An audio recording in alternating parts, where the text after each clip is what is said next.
कुछ लोग तो ऐसे भी हैं जो इस मानव जीवन में जानवरों से भी बदतर कर्म करते हैं। तो अब आप ही सोच लीजिए कि शिकायत किसे करनी चाहिए। एक दिन मैंने जीवन का महत्व समझा जो मुझे एक नासमझ व्यक्ति ने समझाया। मैं अपनी दिनचर्या के अनुसार उस दिन मंदिर में पूजा अर्चना कर रहा था। बड़ा ही शांत और सौम्य वातावरण था। मुझे अक्सर ऐसे वातावरण में बैठना अच्छा लगता है। तभी अचानक एक व्यक्ति बड़े अशांत मन से वहां आया और भगवान की मूर्ति के सामने जाकर खड़ा हो गया। वो इतना अशांत था कि ये भी भूल गया कि वो घर में नहीं बल्कि एक सार्वजनिक मंदिर में खड़ा है। उसकी आंखें अंगारे बरसा रही थीं और होंठ गालियां। भगवान को गालियां, ये कैसा अनर्थ। मैं अपनी पूजा अर्चना भूलकर उसके शब्दों पर ध्यान लगाने लग गया।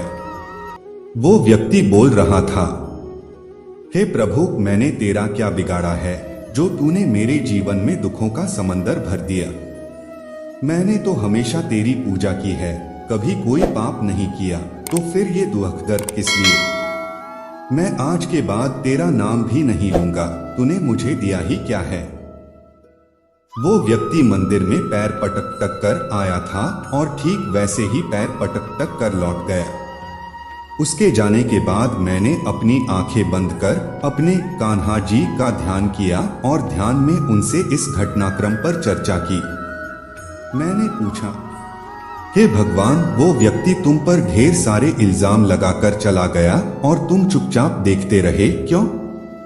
क्या तुम उस साधारण व्यक्ति से डर गए या जो इल्जाम उसने तुम पर लगाए वो सभी सत्य है? भगवान मुस्कुराए और बोले, प्रिय भक्त, ना तो वो व्यक्ति साधारण है और ना ही मैं उससे डर गया। सच तो ये है कि इस धरती का कोई भी व्यक्ति साधारण नहीं है। ये एक मानवीय प्रवृत्ति है कि जो हमारे पास पहले से होता है हमें उसकी कद्र नहीं हो, लेकिन जो हमारे पास नहीं होता हम उसे पाने के लिए व्याकुल रहते हैं, फिर चाहे वो बेकार वस्तु ही क्यों ना हो। मैंने उसे जो नहीं दिया उसकी शिकायत तो उसने कर दी, लेकिन जो बहुत कुछ दिया है, क्या कभी उसने उन सब के लिए मेरा शुक्रिया अदा किया? मैंने कहा, प्रभु, मैं नासमझ आपकी बातों का अर्थ समझ नहीं पाया, कृपया विस्तार से समझाएं। प्रभु बोले, जिन पैरों को पटक कर वो यहाँ आया था वो पैर उसे किसने दिए? जिन आंखों से वो क्रोध के अंगारे बरसा रहा था वो आंखें उसे किसने दी? जिस जुबान से वो गालियों का समंदर बहा रहा था वो जुबान उसे किसने दी? और सबसे बड़ी बात, सुख दुख का एहसास तो तभी होता है जबकि आप मनुष्य जीवन में हो, तो ये मनुष्य जीवन उसे किसने दिया? मंदिर के बाहर बैठा वो काला कुत्ता तो मुझसे मंदिर में आकर कभी कुछ नहीं कहता।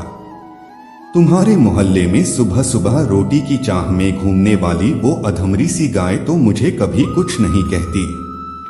अरे, उन्हें तो मंदिर में आने का अधिकार भी नहीं, क्योंकि वो इंसान नहीं है। अरे मूर्खों, जो तुम्हें मिला है वो तो किसी को नहीं मिला। मानव जीवन सबसे बड़ी सौगात है, इसका महत्व समझो और इसके लायक बनो। विचार करें, कुछ लोग तो ऐसे भी हैं जो इस मानव जीवन में जानवरों से भी बदतर कर्म करते हैं। तो अब आप ही सोच लीजिए कि शिकायत किसे करनी चाहिए, हम इंसान को या उस भगवान को? हम खुशकिस्मत हैं कि भगवान ने हमें इंसान बनाया है, मानव जीवन दिया है। मनुष्य का जीवन केवल उसके कर्मों पर चलता है। जैसा कर्म होता है वैसा उसका जीवन होता है। इस संसार में देखने के लिए बहुत सारे खूबसूरत स्थान हैं, पर सबसे खूबसूरत जगह है बंद आंखों से अपने भीतर देखना।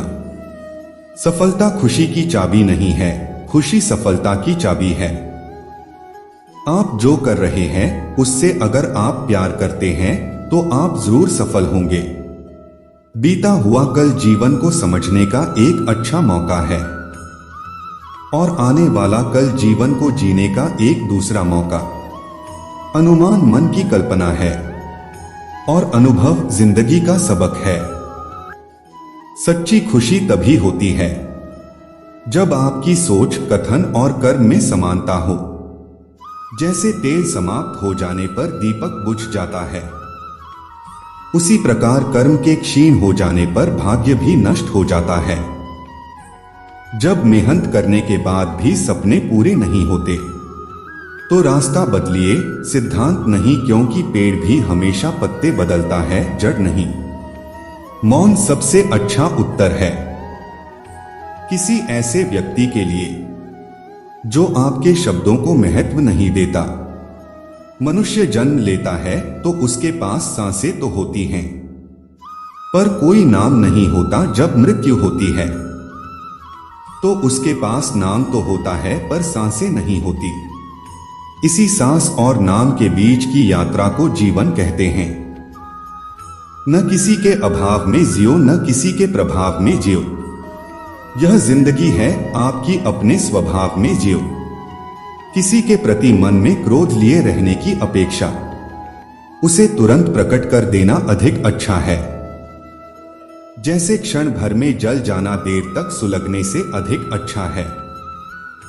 मित्र गरीब है या अमीर मायने नहीं रखता, बल्कि वो आपके बुरे समय में आपका साथ कितना देता है यह मायने रखता है। इंसान चाहे जितना भी खुद को व्यस्त रख ले, जिससे वो प्रेम करता है उसकी यादों से नहीं बच सकता।